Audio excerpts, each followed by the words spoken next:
You don't look burnt out, that's the problem. You wake up, you move, you work, you respond, you show up.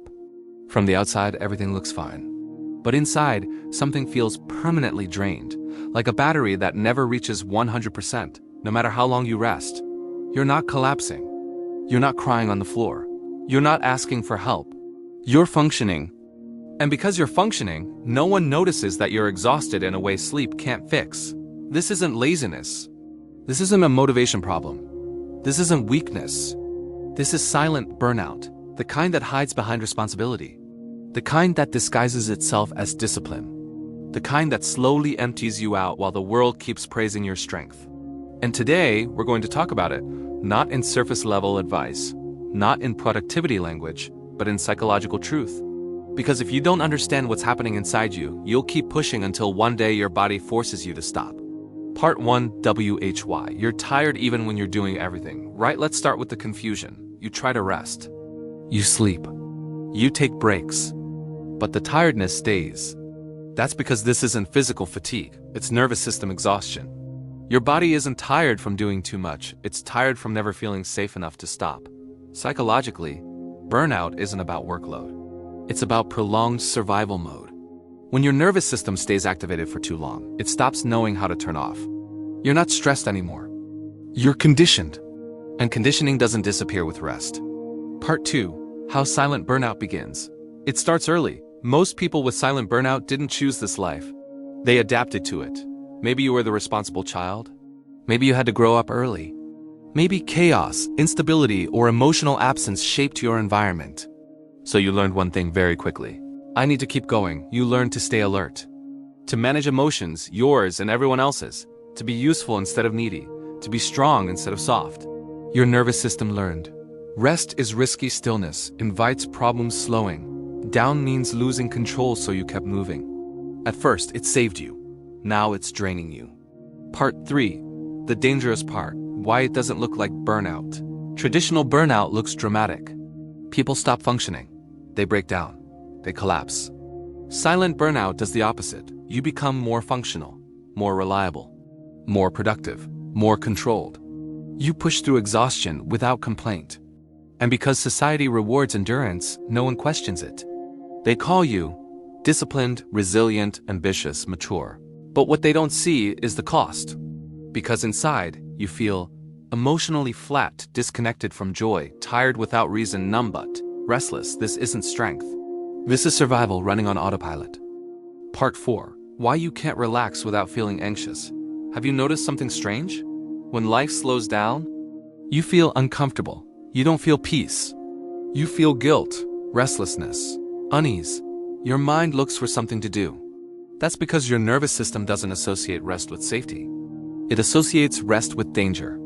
Somewhere in your past, slowing down meant things got worse. Emotions exploded, problems arrived, needs were ignored, so your body learned, if I stop, something bad will happen. Now, even happiness feels suspicious. And silence feels loud. Part 5, the signs of silent burnout. You may not realize this is you. You might recognize yourself here. You feel tired all the time. But you keep going, you struggle to enjoy things you once loved. You feel emotionally distant, even from people you care about. You feel responsible for everyone and everything. You feel guilty when resting. You don't know what you actually want anymore. You fantasize about disappearing, not dying, just vanishing. This isn't depression. This is emotional depletion without collapse. And it's one of the most dangerous states to live in, because it convinces you that you're fine. Part 6. Why success doesn't fix IT. You think, once I finish this, I'll rest. But when you finish, nothing changes. The relief never comes. Because burnout isn't about tasks. It's about unfelt emotions and unmet needs. Years of suppressing sadness, swallowing anger, postponing rest, ignoring boundaries. Your body remembers everything your mind avoided. And now it's asking for payment. Part 7. The identity trap. Who are you without exhaustion? Here's the uncomfortable truth. Your burnout is tied to your identity. You don't just do a lot. You are the one who handles everything. So the idea of slowing down feels terrifying. Because if you stop, who are you? Will people still need you? Will you still matter? You've confused usefulness with worth, and now rest feels like losing yourself. Part 8 WHI. Why joy feels dull or undeserved joy requires safety. But your nervous system doesn't live in safety, it lives in readiness.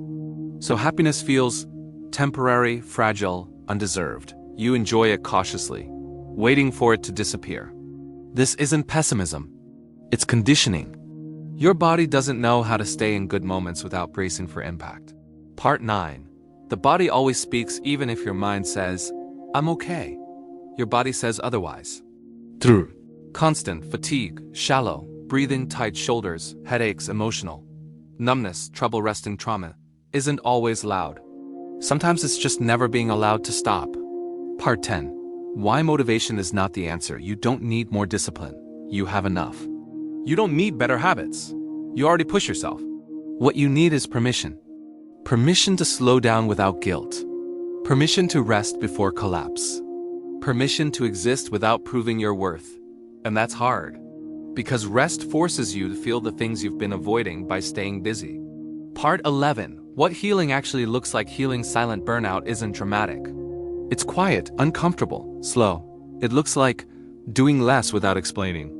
Stopping before exhaustion, letting things remain unfinished, disappointing people, gently choosing enough instead of more. At first this feels wrong. That's not failure. That's your nervous system learning safety. Part 12. You will feel grief. This is normal. When you slow down, emotions will surface. Grief for how long you pushed yourself, how much you ignored your needs, how little rest you allowed yourself. This grief isn't weakness, it's thawing. What was frozen is finally allowed to move. Part 13. You don't need to collapse to deserve rest. Here's the lie you were taught.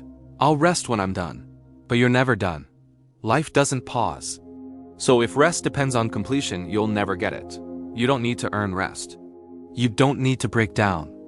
You don't need permission from exhaustion. You're allowed to stop now. Part 14. The fear under the burnout, under the tiredness is fear. Fear of being irrelevant, forgotten, abandoned, unneeded. So you keep going. Not because you love the pace, but because stopping feels like disappearance. Part 15. A different way to live. Imagine a life where rest isn't guilt, stillness isn't danger, productivity isn't identity, that life isn't lazy. It's regulated. And it starts by listening to your body, not forcing it. Closing a message you needed to hear. You're not broken. You're burnt out from surviving for too long without relief. And the fact that you're still functioning doesn't mean you're okay. It means you were strong longer than you should have been. You don't need to disappear to rest. You don't need to collapse to deserve peace. You can slow down, and the world will not fall apart. This isn't the end of you. It's the beginning of safety.